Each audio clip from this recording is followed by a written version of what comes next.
Now, when you start to see all these cases of people getting necrosis from these, hair mills, you have to take it for what it is, right? A hair mill, you're servicing maybe 50 patients a day, probably more than that, depending on the size. They didn't take responsibility for their mistake, and they also tried to make it seem like it was my fault because I'm secretly smoking. The fault was 100% theirs, because the team members were talking and laughing all the time instead of shutting up. And wow, this is horrible. So, man, you can literally see. Hello everyone, and today we're back with yet another horrible hair transplant, horrific hair transplant experience, right? When are people going to learn? Don't go to places that are hair mills, right? And it just so happens that Turkey has a lot of hair mills, because you're not going to get the best sort of treatment, right? And you're going to get doctors that cut corners. They're probably using, non-sterile equipment, or maybe they're just packing too many hair follicles into a single area, which depletes the blood supply and then leads to, you guessed it, necrosis. So today we're on the hair transplant subreddit. That's capital H, capital T, respective to the words hair and transplants. In any case, we're going to be reading a post from the user known as bestad7115. Maybe he's going to give a good advertisement for the clinic he went to. Probably not. This doesn't seem like a good advertisement. But in any case, let's read what he wrote in the description box. So bestad7115 writes, quote, "Hi, I went to Turkey at Smile Clinic, which I find to be more appropriate calling it Slaughter Hair Clinic. Yes, because they ruined my life for another year. The day after the hair transplant, I went to the clinic for the bending replacement, or the bend replacement. But they noticed that I had something strange, so they asked me, 'Hey, do you smoke?' And I said no. And the doctor told me that I have a necrosis, and I have to be operated again in surgery. Basically, they removed and transplanted in a better way, as they said, applying also PRP therapy. After that, they said that they are the best in the world and that with the second surgery, they saved the situation. But no, they didn't save shit. As you can see in the first photo that I made the day after, it wasn't looking so good. The second one is today. Now, I have to say that they're following me day by day, asking for photos to show the doctor so he can give feedback and instructions, but they didn't take responsibility for their mistake, and they also tried to make it seem like it was my fault because I'm secretly smoking. The fault was 100% theirs, because the team members were talking and laughing all the time instead of shutting up and focusing on my fucking head. They didn't even use face masks. They transplanted too many grafts, and in a desperate manner, that's what caused the necrosis. Today, they said to stop applying new gel and any cream, just take some antibiotics and let the wound heal by itself. They also said that if it couldn't heal by itself, surgery might be needed. It's a very bad and frustrating situation. I want to get my hair back so I could start a new life hanging out without the embarrassment of my receding hairline. But now I have to wait another year to get a repair, and I don't know if I can trust them again. I wish that I had chose a better clinic instead of this one. I don't recommend it at all." End of the quote. Now, this was a tragedy. And now we're going to look at these images. Like, look at this shit, man. Yeah, this is clearly necrosis. And the issue with necrosis is that if you're not lucky, and if it's too severe, right, it's going to spread to other areas of the scalp, right? Not just the transplanted region. And sometimes, right, in the region where you're transplanting hair, the recipient region, right, there could be hair follicles there that are viable, right? You're trying to transplant around them sometimes. But if you have necrosis, it might just destroy those follicles too. So now you're leaving the hair transplant operation with more issues at hand, right? You actually have less hair in some cases. So you have to be very careful, right? You have to scrutinize the team that's doing the transplant. And this can happen in the United States. This can happen in Turkey. This can happen in Mexico. This can happen in Canada. This can happen anywhere where the transplant team, maybe the surgeon and the aides that help the surgeon, maybe they're transplanting too many hair follicles in a given area. And that, utilizes a finite blood supply. And when you have all these follicles in a densely packed area and they can't get enough blood supply, right? It leads to necrosis. It leads to issues like folliculitis, right? Because you start potentially also getting ingrown hairs too. So this is a nightmare that was waiting to happen. And I have to give props to the Reddit user best ad 1715 because they correctly call it out, right?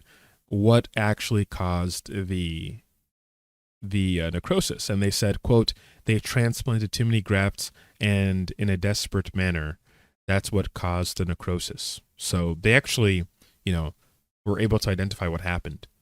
The issue here is when you're actually under the knife, right? You don't really see what they're doing. So yeah, maybe within this area, they just put too many grafts and they were supposed to distribute it, in a more broad area, in a more broad approach. And unfortunately, he got screwed over. So we're going to look at the next photo in the gallery. And wow, this is horrible. So, man, you can literally see the pus, the deeper layers of the epidermis, right? And you can see how it kind of like caves in, right? The wound is like caved in. So this is the necrosis, the necrotic skin right over here that came off, right? And it sucks to say, but this whole area, right, guys? This whole area that was, the recipient area, all those follicles are probably dead, or most of them are probably, I would say 95% of them are gone. And now he's going to have some scar tissue, some fibrosis, right? And this fibrosis will dictate how successful any future hair transplants in that region will be. If you have excessive amounts of fibrosis, the follicles might not take hold. So you really have to be careful. It's not that you're screwing up just once, right? You're potentially screwing up for the future, there on out, where you won't be able to get any sort of viable hair transplant at all. And I'm not saying you're screwing up. Really, it is the fault of the hair transplant surgeon and this team.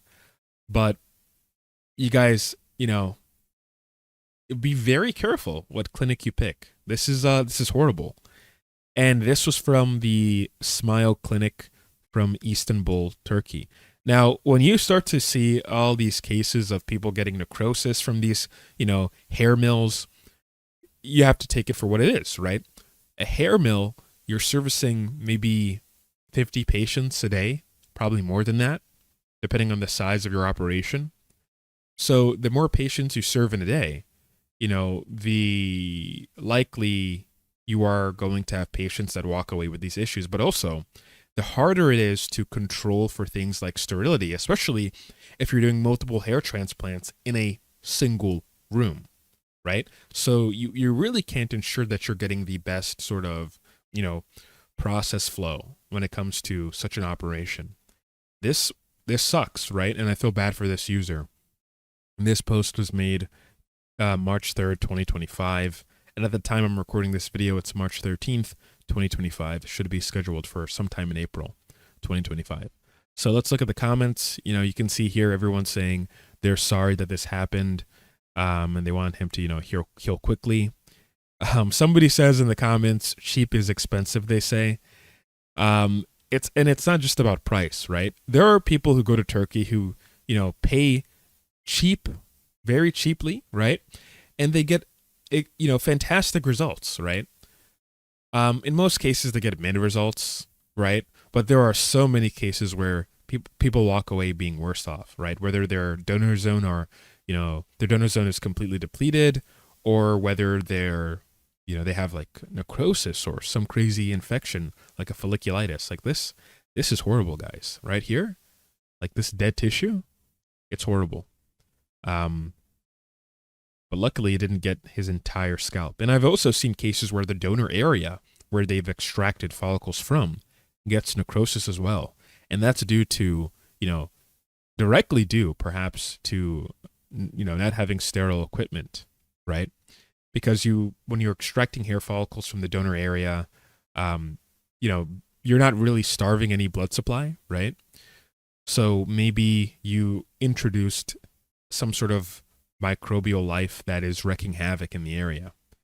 So necrosis isn't just a single factor. It can be multiple factors. It can be, not having sterile equipment, which introduces harmful microbes into the area of the recipient or the site of extraction.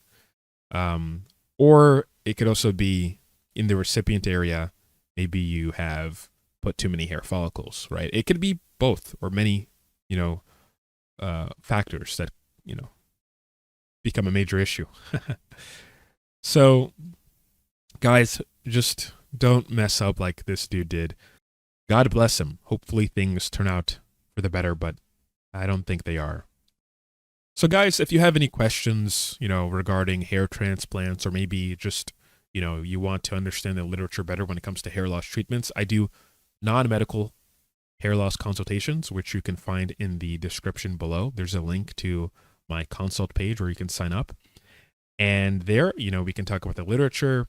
We can talk about a plan where you can take it to your doctor, where they can assess, how to go about, the hair treatment, because there are some people who have some niche concerns.